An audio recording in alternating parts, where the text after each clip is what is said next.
হ্যাঁ please. Type 2 respiratory failure হয়ে গেলে ব্রঙ্কাইটিস বলছে না, ক্রনিক ব্রঙ্কাইটিস। ও ব্রেনের সময় ব্রেনের জি জি জি জি সিগন্যাল দেওয়া বন্ধ করে দেয়। হ্যাঁ হ্যাঁ হ্যাঁ হাইপোক্সিক ড্রাইভটা কমে যায়। লাংসের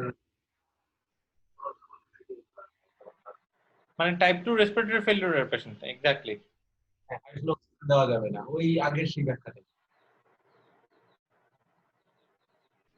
ভাই একটু একটু আরেকবার ঠান্ডা ভাবে পুরো একটু এক্সপ্লেইন করে দেন হাইপারকার্বিয়ার ইয়াটা।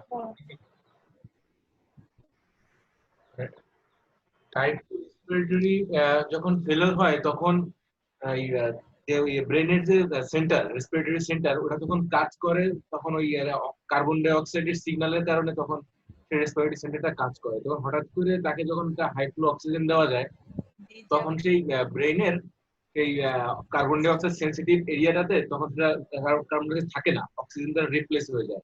তখন এই রিপ্লেস হওয়ার কারণে তখন ব্রেন তখন দেখে আমাকে অক্সিজেন আছে, সে তখন রেসপিরেটরি সেন্টার থেকে তখন লাংসকে আর সিগন্যাল পাঠায় না যে তুমি রেসপিরেশন কন্টিনিউ করো। তখন আর লাংস তখন আর রেসপিরেশন নেয় না, ফলে এই কার্বন ডাই অক্সাইড রিটেনশন হয়, হাইপারকার্বিয়া ডেভেলপ করে।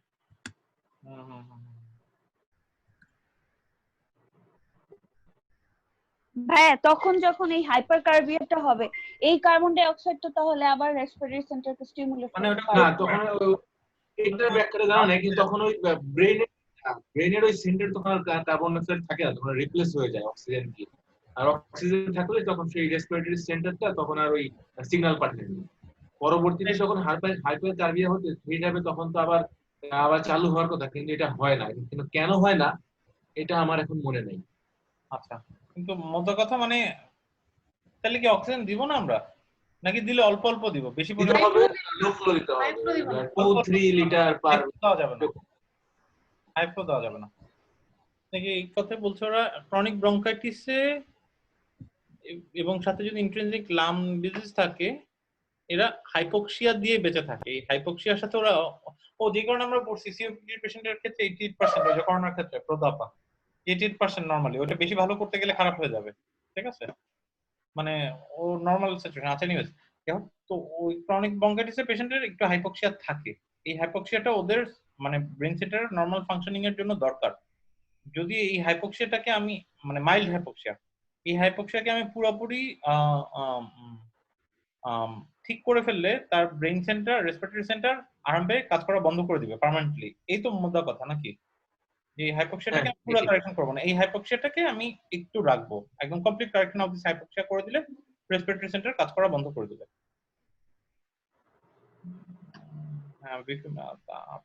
This condition can be seen in increased PSO2 on when administering oxygen to this patient, VQ mismatch is increased corresponding to respiratory failure. VQ mismatch কিভাবে হবে ভাই? আরেকবার, যখন এই ধরনের পেশেন্টকে আমরা অক্সিজেন দেই, ভেন্টিলেশন পারফিউশন মিসম্যাচ ইনক্রিজড হয় in the respiratory failure. The increase in PSO2 level leads to respiratory depression, acidosis, and eventually coma. This condition is ventilation কমে যাবে তো ভাইয়া। হ্যাঁ যেহেতু ড্রাইভ কম। যাবে। আচ্ছা ড্রাইভ কম, সেজন্য ভেন্টিলেশন কমে যাবে। এক্স্যাক্টলি, জন্য কার্বন ডাই অক্সাইড নার্কোসিস বলে এটা, ক্যান মেক প্রিপেয়ার। ওইটার কারণে তখন আবার আইসোতে পাঠাতে হয় নন ইনভেসিভ ভেন্টিলেশনের জন্য, ঠিক আছে? এই সিপ্যাপ মেশিন, ঠিক আছে? আর hazard of oxygen therapy outline below. আর এইগুলো তো আছে, ঠিক আছে? Oxygen fire hazard, oxygen substation, irritation, respiratory depression, এগুলো তো নরমালি হতে পারে। ওরা এই জিনিসটাতে ফোকাস করছে না, রেসপিরেটরি ডিপ্রেশনটাতে ফোকাস করছে অক্সিজেন থেরাপি ইন জেনারেল। আচ্ছা, আর বাকিগুলি না কেন আমি দেখতে চাই? পালমোনারি বুলা না কেন? Oxygen therapy is not known to. আচ্ছা, এই বুলাটা অক্সিজেন থেরাপি দিয়ে হয় না। এটা ওই যে পজিটিভ মানে কি বলে প্রেসারাইজড দিলে তাহলে হতে, ওই যে মানে ইন্টারমিডিয়েট পজিটিভ প্রেসার দিলে পালমোনারি বুলা হতে পারে, কিন্তু নরমাল নেজাল ক্যানুলা দিয়ে অক্সিজেন দিলে পালমোনারি বুলা হয় না। আচ্ছা, ডিসকাশনে তো আমাদের কোনো সন্দেহ ছিল না। ব্রঙ্কোস্পাজম, এই অক্সিজেন থেরাপি দিলে ব্রঙ্কোস্পাজম হয় না, অক্সিজেন সবসময় হিউমিডিফাইড করে দেওয়া হয়। আমাদের এখানে ওরা করে না। আচ্ছা, এটা একটা সুন্দর জিনিস ছিল, ঠিক আছে? ওকে, আরেকটা দেখে ছাড়তে হবে আজকে।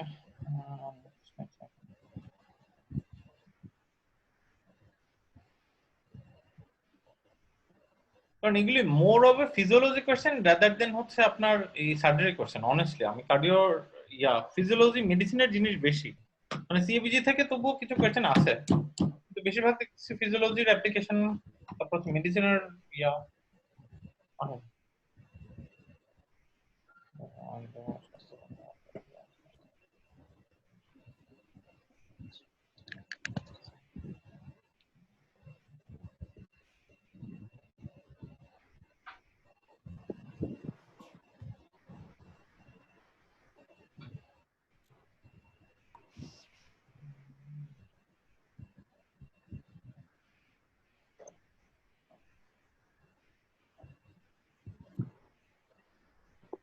ভাইয়া এটা এটা বি মনে হচ্ছে, maybe needed for bronchial toileting. আচ্ছা বাকিগুলি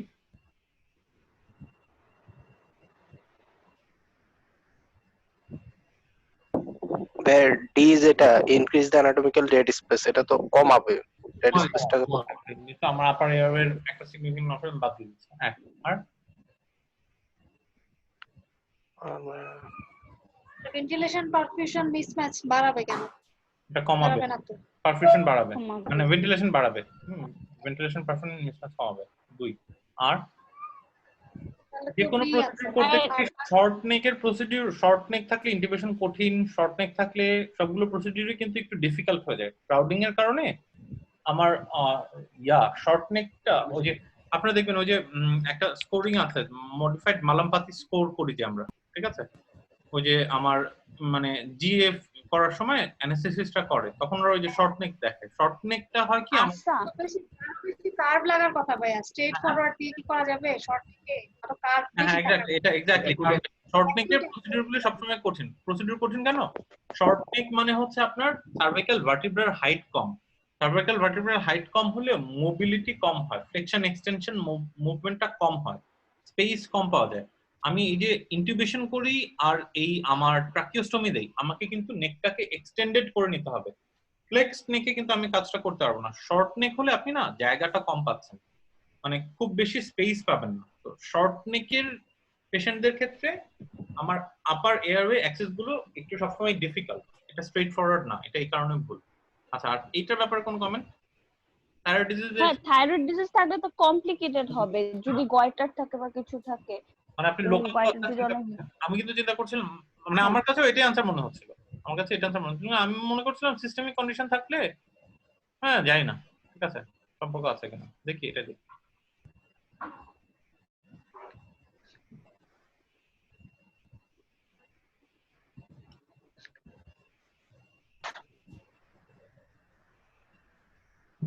জি,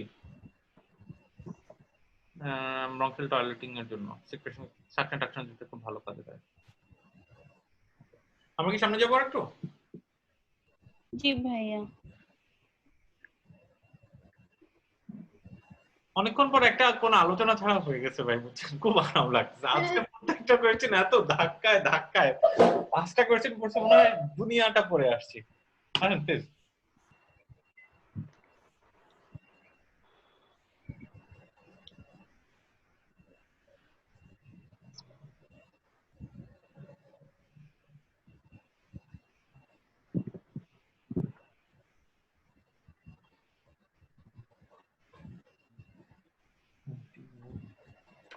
এক মিনিট, সরি। আচ্ছা আপনারা দেখে নেন আইকিউ মান। ভাইয়া এটা বি, ওই যে আমরা পড়ে আসছি না, ওই যে প্রজ্ঞা আপু বলছিলেন যে যে বি হবে না মনে হয়। না না না না না না না। আচ্ছা রেসপিরেটরি ফেলিউর গুলো সম্পর্কে আমরা ধারণা নিব। CO2 বাড়বে না? Type 2 respiratory failure by definition কি? অক্সিজেন কম, হাইপোক্সিয়া তো থাকবে, hypoxia hyper carbonia, hypercapnia. Hypercapnia থাকে।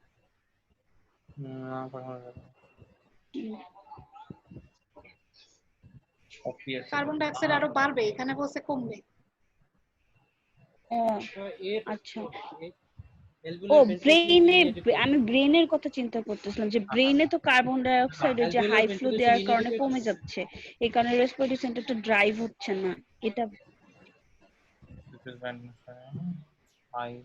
আচ্ছা usually normalised or decreased by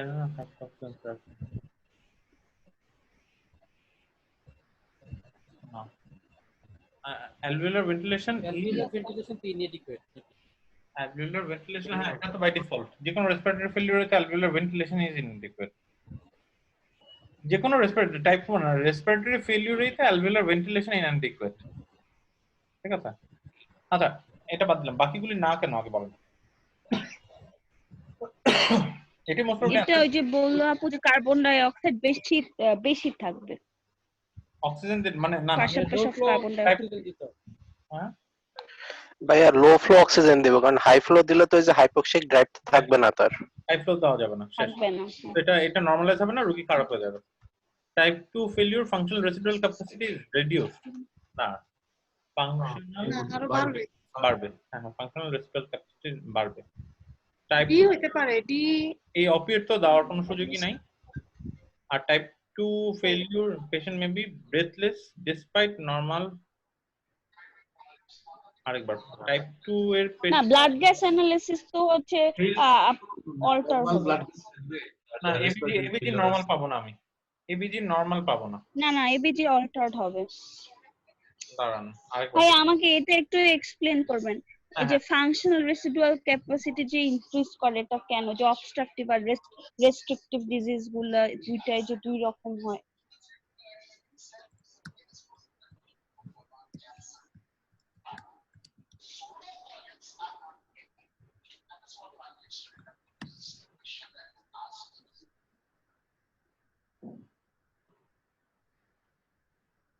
আমরা এদিকে যাব। প্রজ্ঞাপা বলছিলেন কি, কোনটা যেন বলছিলেন, ডি বলছিলেন না আপা? কেন না না বি হবে না, বি হবে না?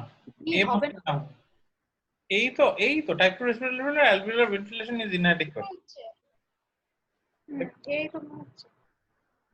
আচ্ছা আমরা রেসপিরেটরি ফিল্ড নিয়ে পড়াশোনা করব একটু, এদিকে তো যাব আমরা, একটু এটার আনসারটা দেখে নিই, ওদের এক্সপ্লেনেশনটা দেখে নিই।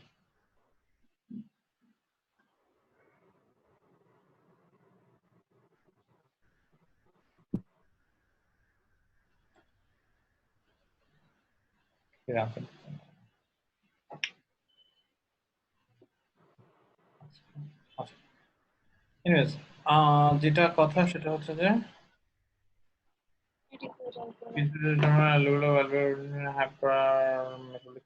আচ্ছা ঠিক আছে, এই যেটা ভাই বলছিলেন যে এটা করলে রোগী খারাপ হয়ে যাবে,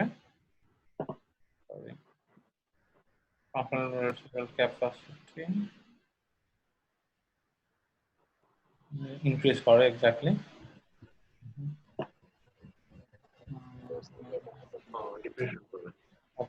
আর এটা সম্পর্কে বললাম যে ওকে রেসপিরেটরি ফেলিউর আসেন, লাস্ট টপিক। রেসপিরেটরি ফেলিউর কি জিনিস আপা? প্রজ্ঞাপা বলেন। লাংস ও ফাংশন, লাংস তার ফাংশন করতে পারছে না। লাংসের মূল ফাংশন কি? গ্যাসেস এক্সচেঞ্জ, তাই তো? গ্যাসেস এক্সচেঞ্জ করতে পারছে না, তার মানে অক্সিজেন ঢোকাতে পারছে না, কার্বন ডাই অক্সাইড বের করতে পারছে না। এই মানে লাংসের মূল কাজ তো অক্সিজেন ঢোকানো, কার্বন ডাই অক্সাইড বের করে দেওয়া। এই কাজটা করতে পারছে না তো রেসপিরেটরি ফেলিউর বেসিক, ঠিক আছে? তার মধ্যে যদি শুধু অক্সিজেন ঢোকাতে পারছে না সেটা হচ্ছে টাইপ 1। অক্সিজেন এবং কার্বন ডাই অক্সাইড, অক্সিজেন মানে অক্সিজেনও ঢোকাতে পারছে না এবং কার্বন ডাই অক্সাইডও বের করতে পারছে না, সেটা হচ্ছে টাইপ 2। এই তো normal partial pressure of oxygen কত? PaO2 হচ্ছে 80 মিলিমিটার বা 11 কিলোপ্যাসকেল, এই নাম্বার দুটো একটু মনে রাখি। PaCO2 হচ্ছে 45 মিলিমিটার বা 6 কিলোপ্যাসকেল, ঠিক আছে? 80 আর 45 বা 11 আর 6 যেটা খুশি মনে রাখেন, ঠিক আছে? এইটা আচ্ছা, এই নাম্বারগুলো কেন লাগবে? এখন কষ্ট না। টাইপ 1 এর ক্ষেত্রে আমরা তো জানি হচ্ছে যে মূল তো এইটা কমবে, কিন্তু PaCO2 নরমাল অথবা ডিক্রিজও থাকতে পারে। এখন টাইপ 1টা মানে আমরা তো ডেফিনেশন জানি, কিন্তু মূল মেকানিজমটা কি, কখন মানে কাজ করতে পারছে না, তো অক্সিজেন বের করতে, একটু বাংলায় বলার চেষ্টা করেন কোন কন্ডিশনের ক্ষেত্রে দেখা যাবে যে সে অক্সিজেন ঢুকছে না কিন্তু কার্বন ডাই অক্সাইড বের হচ্ছে, আর কোন কন্ডিশনে আপনি দেখবেন যে অক্সিজেন কার্বন ডাই অক্সাইড দুইটার একটাও ঢুকছে না বা বের হতে পারছে না। এটাকে আপনি ভিজুয়ালাইজ করতে পারছেন কিনা? ভাই অক্সিজেন ঢুকতে পারবে না যখন অবস্ট্রাকশন থাকবে কোন ট্র্যাক্টের ভিতর, তখন হচ্ছে অক্সিজেন ঢুকতে পারছে না, ওটা তো পারার কথা। দুটোর ক্ষেত্রে তো কোথাও না কোথাও অবস্ট্রাকশন, ঠিক আছে? কোন লেভেলে অবস্ট্রাকশন হলে অক্সিজেন এবং কার্বন ডাই অক্সাইড এর দুটোই বন্ধ হবে, আর কোন লেভেলে অবস্ট্রাকশন হলে অক্সিজেন ঢুকতে পারবে না, কিন্তু কার্বন ডাই অক্সাইড বেরোতে পারবে। আবার ধরেন আমি যদি এই লাংসটার ছবি বলি, ঠিক আছে, আমি জানি কি গ্যাসিয়াস এক্সচেঞ্জটা কোন জায়গায় হয় ভাই? অ্যালভিওলাইতে। অ্যালভিওলার মেমব্রেনে, ঠিক আছে।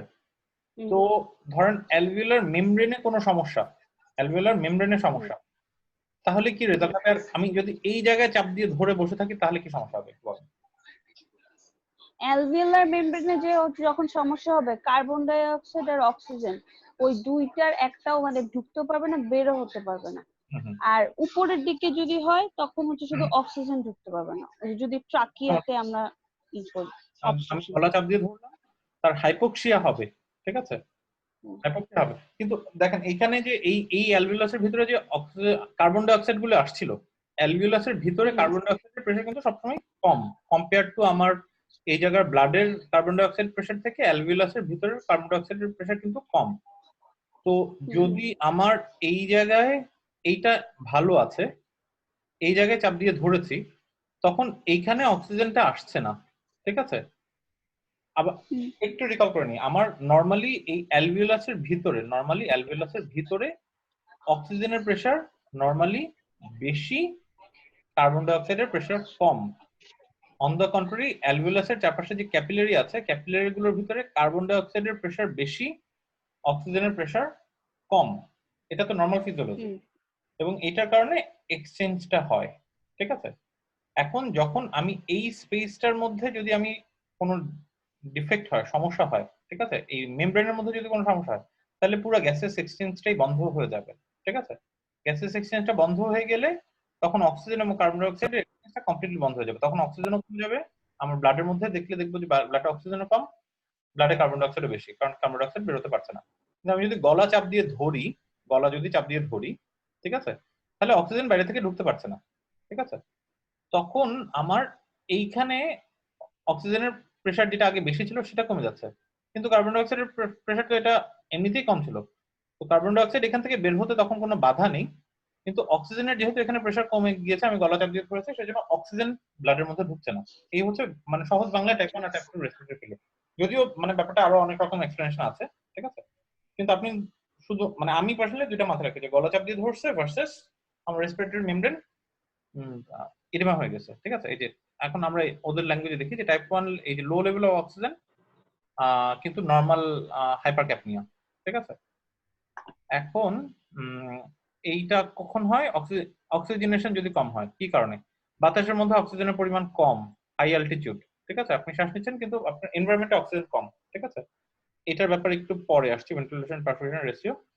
আপনি কোনো কারণে শ্বাস কম নিচ্ছেন, আপনাকে মেশিনে দিয়ে দেওয়া হয়েছে, ভেন্টিলেশন মেশিনে দিয়ে দেওয়া হয়েছে, কিন্তু শ্বাস নেওয়ার পরিমাণটা কম, তখন এই সমস্যা হচ্ছে, ঠিক আছে। তারপর হচ্ছে কোনো কারণে যে যদি লেফট টু রাইট শান্ট হয়, এটা একটু খেয়াল করে দেখেন যে লেফট টু রাইট শান্ট হলে তখন কি হবে?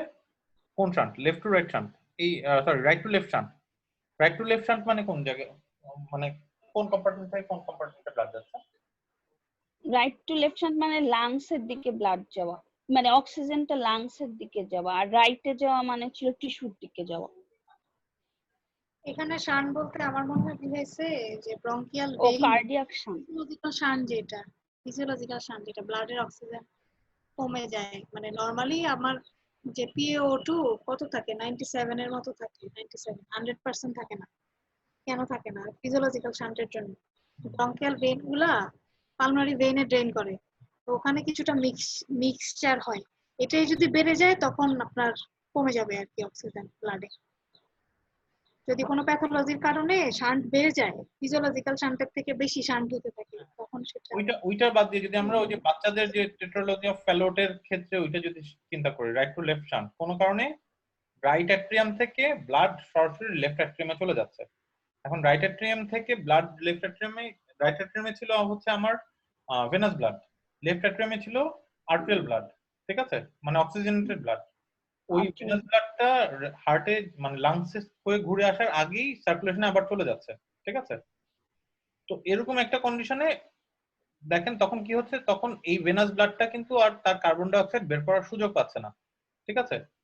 ভেনাস ব্লাডটা কার্বন ডাই অক্সাইড বের করার সুযোগ পাচ্ছে, সরি কি বলে, ভেনাস ব্লাডটা অক্সিজেনেট হওয়ার সুযোগ পাচ্ছে না, ঠিক আছে? অক্সিজেনেট হওয়ার সুযোগ না পাওয়াতে, ঠিক আছে, এই ওভারঅল বডির মধ্যে যে ব্লাডটা পাচ্ছে এখন রাইট হার্ট দিয়ে, সেটা লেস অক্সিজেনেটেড ব্লাড পাচ্ছে, এরকম একটা কন্ডিশন। এটা বাদ দিলাম। এইগুলি তো এমনিতে বোঝা যায় যে লো অ্যাম্বিয়েন্ট প্রেসার, অ্যালভিওলার হাইপারভেন্টিলেশন, এগুলো বোঝা যায়। আচ্ছা, আমরা এআরডিএস একটু পরে ঢুকবো। এবার এটা দেখেন, ventilation perfusion mismatch. Ventilation perfusion mismatch মানে কি? এই যে পালমোনারি এম্বোলিজম জিনিসটার সাথে কি হয় বলতো? পালমোনারি এম্বোলিজমে মূল সমস্যাটা কি হয়? অক্সিজেনেশন কমে যায়, তাই না?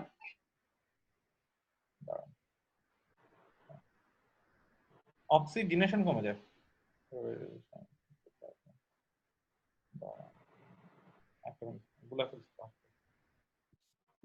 এমনিও জানি দুর্বল, বুঝছেন, কোনোভাবে জোড়াতালি দিয়ে পরীক্ষার আগে জেনে গেছিলাম, সেগুলি একটু পরপর ভেঙে ভেঙে যায়। প্রজ্ঞা ভাই, একটু এসো এসো এসো এসো, দাঁড়ান। টাইপ 2 রেসপিরেটরি ফেলিওরটা একটু বলেন না। টাইপ 2 রেসপিরেটরি ফেলিওর মানে হচ্ছে যখন অক্সিজেন কমে যাবে সাথে কার্বন ডাই অক্সাইড বেড়ে যাবে। জি। আর এটা মেইনলি যে অবস্ট্রাকটিভ ডিজিজ, অবস্ট্রাকটিভ এয়ারওয়ে ডিজিজে টাইপ 2 রেসপিরেটরি ফেলিওর হয়, যেমন সিওপিডি, অ্যাজমা। এগুলো অ্যাকিউট এক্সাজারবেশন অফ সিওপিডি অ্যাজমাতে টাইপ 2 রেসপিরেটরি ফেলিওর হয়। কেন সিওপিডি অ্যাজমাতে টাইপ 1 হবে না কেন? টাইপ 1 হবে না কেন? মানে ওদের ওভারঅল টাইপ 1 কম। ভাইয়া টাইপ 1 ও হয় ভাইয়া, টাইপ 1 হয়। সিওপিডি অ্যাজমাতে হচ্ছে টাইপ 1 ও হয়, দুইটাই হয়। ওই যে সিভিয়ার হয়ে গেলে টাইপ 2, আচ্ছা। আর অ্যাজমা যদি ওই যে অ্যাকিউট এক্সাজারবেশন অফ অ্যাজমা হচ্ছে টাইপ অ্যাকিউট 2। এক্সাজারবেশন হলে টাইপ 2। আচ্ছা, আমরা একটু এইটাকে এক্সপ্লেন করার চেষ্টা করি আগে, যে ভেন্টিলেশন পারফিউশন মিসম্যাচ যদি হয়, ঠিক আছে, যেই পরিমাণ এই যে পালমোনারি এম্বোলিজম হলে কি হয়, যে যে part of lung receives oxygen but not enough blood to absorb it. যেমন পালমোনারি এম্বোলিজমে লাংসের ইয়া হয়ে যাচ্ছে, কি বলে, লাংস পর্যন্ত ব্লাড যেতে পারছে না, ঠিক আছে, লাংস পর্যন্ত ব্লাড যেতে পারছে না, সেই কারণে অক্সিজেন বেশি কিন্তু ব্লাড সাপ্লাই কম। ব্লাড সাপ্লাই কম, সেই কারণে অক্সিজেনটা ব্লাডের ভিতর ঢুকতে পারছে না, ঠিক আছে, হুম। সেই কারণে অক্সিজেন কম, বুঝলাম। কিন্তু কার্বন ডাই অক্সাইড বের হচ্ছে কিভাবে তাহলে?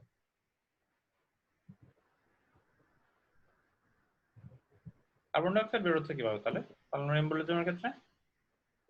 হ্যাঁ, কার্বন ডাই অক্সাইড তো লিপিড সলিউবল না, ও তো হচ্ছে কোনো না কোনো ভাবে তো বের হওয়ার একটা স্কোপ খুঁজে নিতে পারে। কার্বন ডাই অক্সাইড বের হওয়ার সবচেয়ে সহজ মানে সবচেয়ে এফিশিয়েন্ট রাস্তা তো মানে আমার ইয়াই, রেনাল রেনাল টেনাল আছে, ওইগুলো অনেক স্লো প্রসেস, আমার লাংস এর কাছাকাছি কেউ না। যেটা ওই যে আমরা মানে ইয়া করছিলাম, লাংস দিয়ে প্রতি মিনিটে যতটুকু বের হয় ততটুকু রেনাল ইয়া দিয়ে বাফার দিয়ে বেরোতে 20 ঘন্টা লাগে।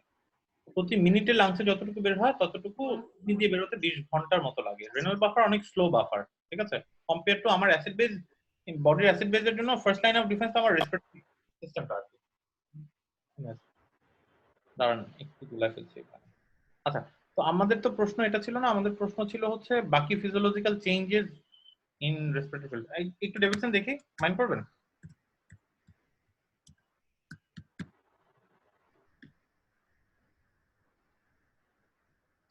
ওই প্রজ্ঞাপা বলেন, এটার এক্সপ্লেনেশনটা বলছিলাম যে কোনটা, আমরা তো এইটার এক্সপ্লেনেশন করতে গিয়ে এই কথাগুলো বলছিলাম, এই যে functional residual capacity type 2 respiratory ফেলিউরের সাথে এটা সম্পর্ক কি? Function residual capacity Sorry.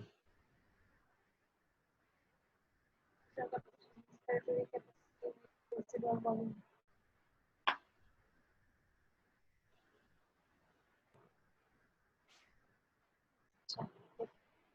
দাঁড়ান একটু দেখে আসি।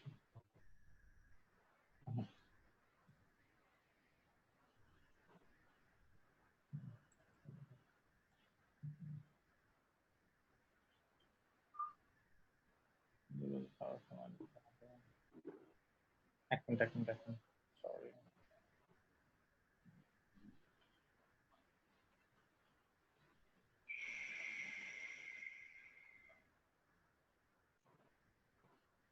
সরি।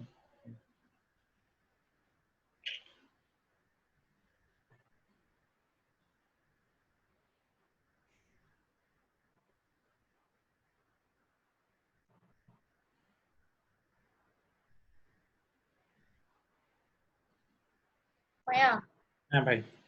ভাইয়া ফাংশনাল রেসিডুয়াল ক্যাপাসিটিটা হচ্ছে যে আমাদের রেসিডুয়াল ভলিউম আর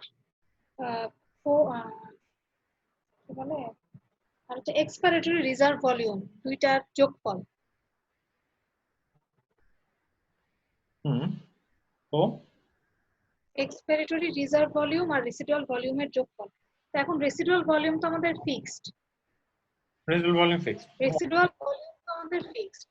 এখন যে expiratory reserve volume, expiratory reserve volume expiratory reserve volume কি আমাদের এই ফেলিওরে টাইপ 2 ফেলিওরে এক্সপাইরেটরি রিজার্ভ ভলিউম কি বাড়বে না কমবে?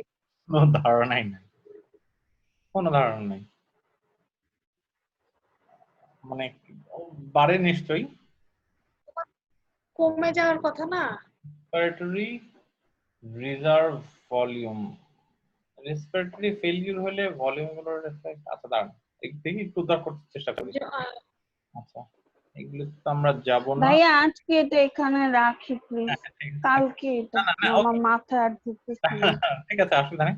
আমরা একটু একটা জিনিস একটু দেখি জাস্ট হালকা করে উদ্ধার করতে পারি কিনা।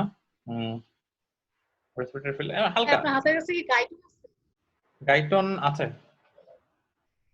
গাইটন আছে, গাইটনের মধ্যে ভলিউম ক্যাপাসিটি গুলো মানুষজন বই পড়ে না যদি আমরা গাইডেন্স গুলো শুরু করি। না না একটা মিনিট, এই জায়গাটা একটু দেখে নিই। রেসপিরেটরি ফেলিওর এইটা তো মানে ইয়া তো খুব সুন্দর লিখে রেখেছেন।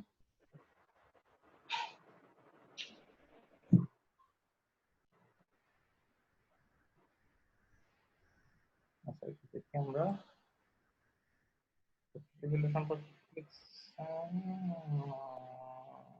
আচ্ছা এটা তো আমরা জানি। আচ্ছা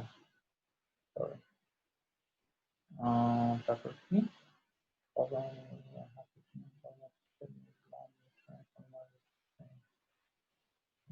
আচ্ছা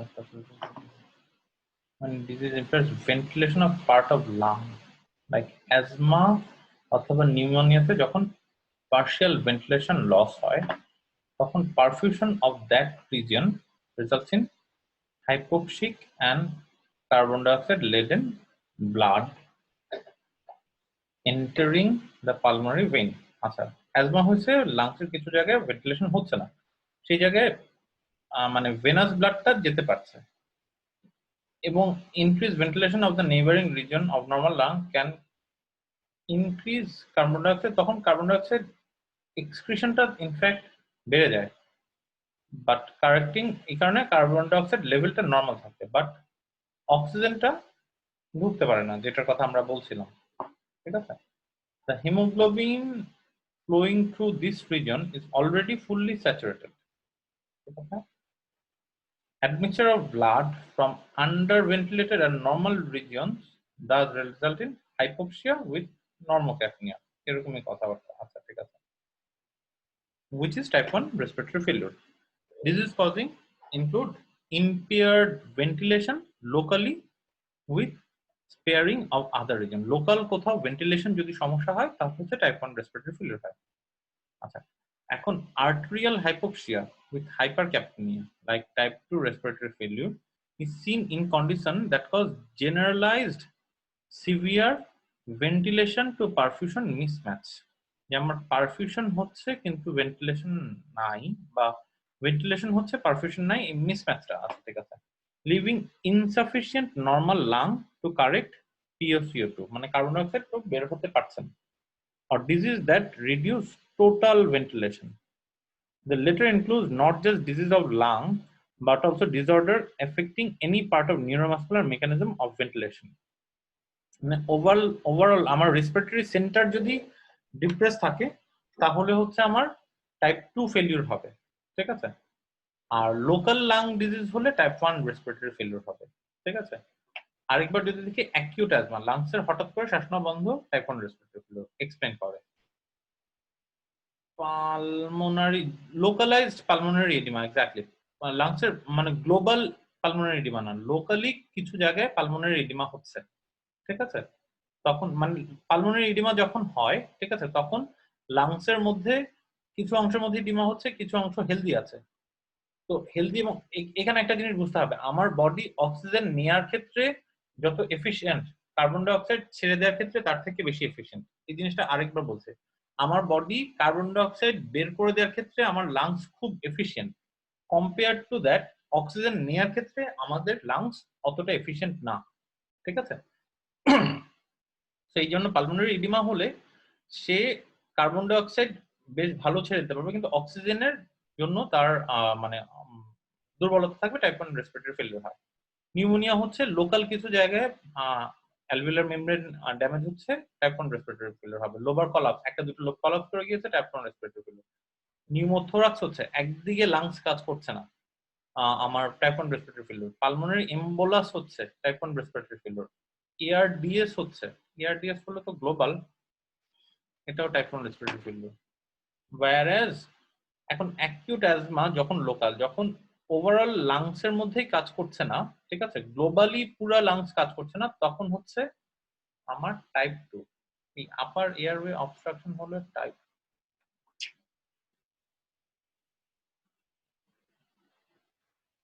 আমি যা জানতাম সেটাও আওলায় গেছে, আমি সরি ফর দ্যাট। ঠিক আছে, কিন্তু ডেভিডসন পড়ে শুধু একটাই জিনিস বুঝলাম ভাই, ঠিক আছে, সেটা হচ্ছে আমার এই যে টাইপ 1 রেসপিরেটরি ফেলিউর হয় যখন part of the lung is injured, এবং টাইপ 2 রেসপিরেটরি ফেলিউর হয় যখন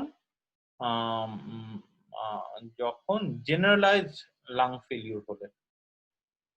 বাকি এক্সপ্লেনেশন ভাই মনে হয় না বেশি উদ্ধার করে দিতে পারবো। আজকের জন্য এটুকু রাখি, আসলে আজকে টপিকগুলো একটু ঝামেলা ছিল, আটকে যাচ্ছে। আমরা পারলে যদি কেউ পড়াশোনা করতে পারেন রেসপিরেটরি ফেলিউরটা একটু ভালো করে বুঝাই দিয়ে নাকি, কজগুলি কেন, কি মেকানিজম, আর রেসপিরেটরি ফিজিওলজি এগুলো আপা পরে পড়বো, অসুবিধা নেই, ওগুলো ঠান্ডা ভাবে পরে মাথায় ঢুকে যাবে ইনশাআল্লাহ। বসে আপা, হ্যালো জি ভাইয়া। আলো ভরসা, এগুলি সব এগুলো পড়তে থাকলে এগুলি নট প্রবলেম, বসে আপা মাইন্ড। এই সময়ের মধ্যে এত ঘোরাঘুরি করে হ্যাঁ হ্যাঁ, এটা বেশি মাথা ঘামানোর দরকার নেই। পরীক্ষা কোশ্চেন আসলে এগুলি একটু বোঝার চেষ্টা করি, বেশি কঠিন হলে বাদ দিয়ে দিব। পরীক্ষা আসলে এগুলি আন্দোলন দাগে দিয়ে চলে আসবে, সবকিছু বুঝতে লাগবে না। ঠিক আছে ভাই, কালকে দেখাবো ইনশাল্লাহ। জি ভাইয়া। আল্লাহ কি হাফেজ। ভাইয়া আল্লাহ হাফেজ। লিভ দিয়ে দিলাম ভাইয়া। হ্যাঁ হ্যাঁ ভাই, আল্লাহ হাফেজ ভাই।